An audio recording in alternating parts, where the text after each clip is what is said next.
My name is Walt Green, and I am from Norfolk, Virginia. I ran cross country and track at Northview High School, which earned me a track scholarship to Virginia State University. However, I am an avid football fan and have watched over 50 years of high school football in the Tidewater area. In 1969, I watched Northview's Larry Stepney score a plethora of touchdowns en route to becoming an All-American.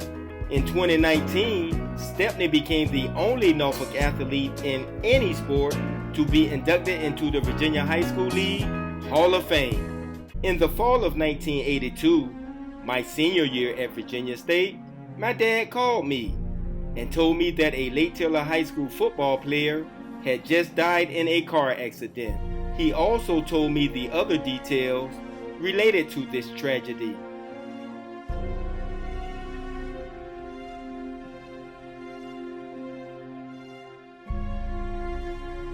Al HATCHETT was also a team leader and one of their best players. So obviously, the team was hurting and full of emotion. So they decided to dedicate the season to Al.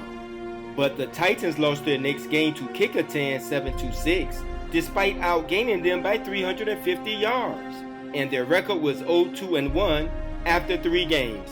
However, they won their next 3 games over Maury, Cox, and Granby, and next on the schedule was their arch rival, Northview, my alma mater. Ironically, that year, my roommate at Virginia State was a former Lake Taylor football player, Derek Banks, and I told him that Northview was going to end their winning streak. But first, a little background. Northview and Lake Taylor were rivals in all sports, but the football rivalry was off the chart. My sophomore year, they painted a huge red L and T in the middle of our football field. Then, someone went to their school and painted Northview all over their sidewalks.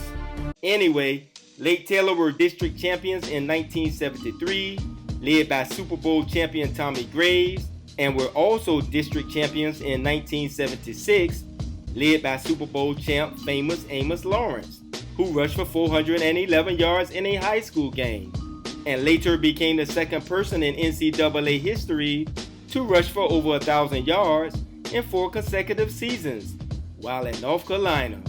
However, Northview had won 4 of the last 5 district titles and was the team to beat.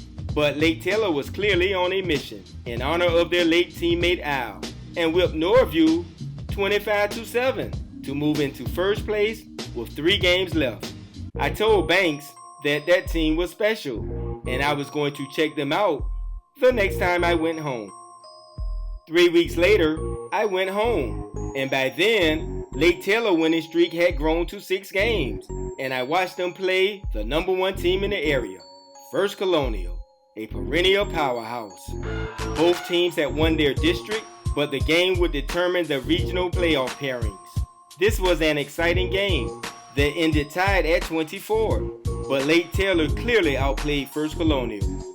Also, Lake Taylor had some very talented players, but the best player on the field that night was number 5, Steve McArthur, who scored 3 touchdowns and had close to 300 yards of total offense. McArthur was named Player of the Week for his outstanding performance. There is a familiar saying that everyone knows: in big games, big players make big plays.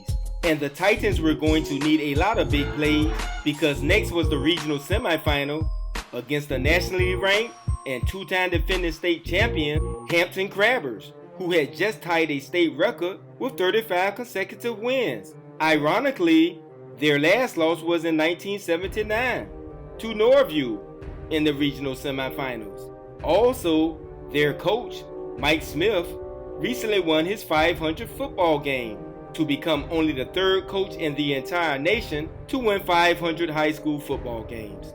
Anyway, Lake Taylor upset Hampton 17-14 with big game Steve McArthur scoring the first touchdown and making a game-clinching interception.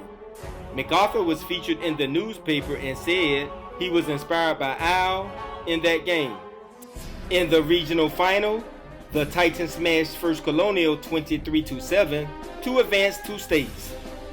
In the state semifinal against Dinwiddie, Tony Grady and Fonzo Wiggins scored on long runs. and big game Steve McArthur sealed the win with an interception. In the state championship game, Lake Taylor lost to George Washington Danville. However, the loss was moot compared to all of the adversity the team had faced that year.